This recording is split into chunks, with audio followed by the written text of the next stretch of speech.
Hello everyone, this is Mike again, and back with another Melee Masters development vlog. So this one's going to be a little bit shorter than some of the other ones I've done, because mainly I just want to touch on like balance and balance philosophy.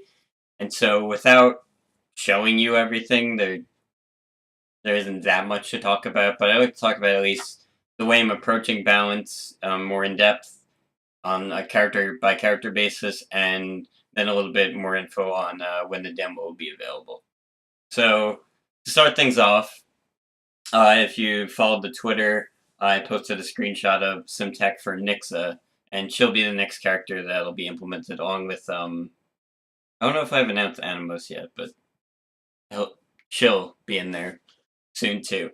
So yeah, so she's master of the spear. Her core element that she's based off of is ice/water, but I'm leaning more towards like all her attacks are going to be like sort of ice focused, or like that's kind of going to be her motif, I guess. And so one of the things I wanted for her was the ability to freeze an opponent. So I originally toyed around with the idea of maybe every third or fourth attack, it'll freeze them. But then I decided, well, let's put it on a special so you could activate it whenever you want. And so that led to some balance concerns, right? Because I based her initially off of Marth. So since she's got a spear and the spear has a sharp tip on the end, I was like, okay, this is a perfect character to give a tipper because it makes sense thematically because the tip should do more damage. And yeah, so I thought that would be a good idea. So I did. And I still wanted the freeze effect. So it ended up, before I even got to like play test this out, I just sat and thought about it, that she's got a tipper bonus on damage, knockback, and hit stun. And she has the ability to now freeze them on a special move for, X amount of time. Right now it's 60 frames or 1 second, which is a bit too long in my opinion. I'll probably bump it down to 45 or 30 maybe. Um, but yeah, so she was like stupid broken, not to mention like her zoning and range. Um, and that's just me playing. I can observe that. And so my way of balancing this now is okay, well, what if I remove the extra? Because there needs to be a reason to give her the freeze. Otherwise, it's just like free guaranteed combo if you use it right. So what I did was she's got the tipper hit stun bonus and knockback. Well, what if we took off the knockback bonus and left the damage? I wanted to leave the damage because there has to be some incentive, and instead gave it like a 3 stack mechanic. The way it works now is you'll land 3 attacks with with the attacks have to be with the tip, and the enemy character will have a spiraling effect around them to show how many stacks they have on them from Nixa, and these fall off over a pretty short amount of time. Like I think it's 10 seconds now, and they'll fall off. And so what that'll do is if you land tipper hits, that's the only way to guarantee you get that freeze to guarantee to get longer combos. But again, there's the argument of, well, you're landing the tippers, you're getting bonus damage, isn't that reward enough? So what I did was I knocked the base damage of all her stuff back, all like by like I cut like 20% off. So moves that used to do 10 damage, deal 8 damage, so on and so forth. And I knocked back her base hit stun and her base no knockback. Knockback I left. Base hit stun. That's the important one, the hit stun. So the reason she needs that now is that landing tipper hits, instead of just being a bonus over other characters where, it's a free extra combo for her, really. Now it means you kind of have to land those, or it incentivizes landing those because without that, due to her base hit stuns being pretty low, it's actually very hard to combo with her.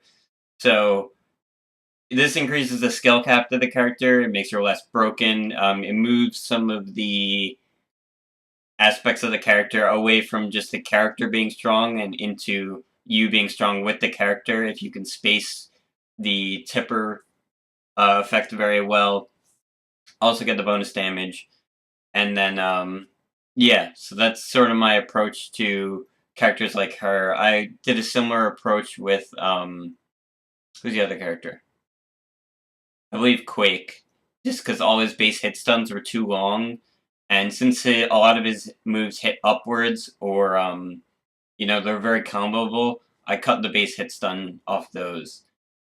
And I've been toying around with the base knockback because currently it would take you to like 40% in order to get like full knockback from a move, and I didn't like that because or base knockback, and I didn't like that because it basically functioned. Every character functioned like they were crouch canceling every move up to 40%. So like hitting like an up tilt on a grounded character at 35 should send them up some amount. And the way it was before, it wasn't. It was functioning like they crouch canceled.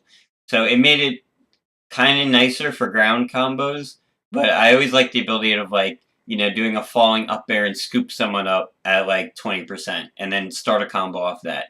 Instead of what it would have been before was that would leave them on the ground for a little bit less stun time. It's just kind of like a different way of dealing with the results of the hit. Instead of them flying up or staying on the ground and being stunned, they'll now fly up a little bit, stay stunned. But the amount of time should remain roughly the same. Grounded hit stun was a little bit less in general. Like if you're on the ground and you don't get hit enough to fly off the ground, the hit stun is cut by like 75% or something. So that's sort of my way of approaching the ground uh, knockback changes. And so, moving on to details on the demo, um, I hired an animator, like actually official now. So it's gonna take about a week to get everything set up in order for him to actually start working on the animations. And so that's gonna delay things probably like another week. So I'd estimate 3 weeks from now, I'd like to have it out. Hopefully around like 2.5, but this is mainly just because I want to give him the chance to work on the important animation, so all the attacks really. Because as a gamer myself, and as someone who's just delved into development, very small, minute changes. Because I get the benefit of experience from this now that like I've done it. Um, Very small changes, like 2 frame changes or like small animation changes, can make the game feel like exponentially better. It could feel super clunky, but then you add like a 3 frame delay to the end of the action, so it lines up perfectly with when the stun ends or something like that, and it just feels like infinitely smoother. And these are not like big changes. Like on the surface, it'll be hard to tell unless you're really looking for it, or unless you had like a before and after to figure out why does it feel so much better now. But it does. And I've had all my friends slash colleagues that have come over to play. They'll be like, "This feels much smoother," and really all that is just very small changes in like ground movement and animation transitions, and that stuff's all being polished out because I want it to feel as smooth and solid as possible. I don't want it to feel clunky in any way. And so having an animator, even though it's only like 2 weeks of work, I know it doesn't seem like a lot, but all he has to do is really go in and make these small changes to the characters, and it can produce big results. So yeah, that's a bit of an update on when I'd like to have the demo out. Hopefully you can understand my balance philosophies, and of course, as time goes on and people playtest more and more, um, I'll always be looking into balancing characters accordingly. And I'll try to not so much take power away from characters unless they're like stupid oppressive, and instead give tools to other characters in order to bring them up to that level. And one other topic I'd like to touch on is playtesters. I've been contacted by some guys, and I've reached out to some high-level players to see if they wanted to playtest, get some footage, and they've been pretty responsive so far. So look forward to that in the future. I'd like to get more high-level gameplay out, like people that they're not going to run past each other on the ground, or once they get the feel for the game, you'll see them teching every hit instead of missing techs, and know the ledge mechanics, abuse grabs, which I don't think me and my friend used in the 1v1 gameplay that's up there at all. So this is going on a bit longer than I expected, but yeah, so that's all pretty good news, and I look forward to sharing more as soon as I can. It's just a matter of making sure that is as high of a quality as it can be, uh, and as high of a quality as I'd like it to be, so you can really see the speed of the game and the mechanics of the characters really come out when people can show them off more evenly.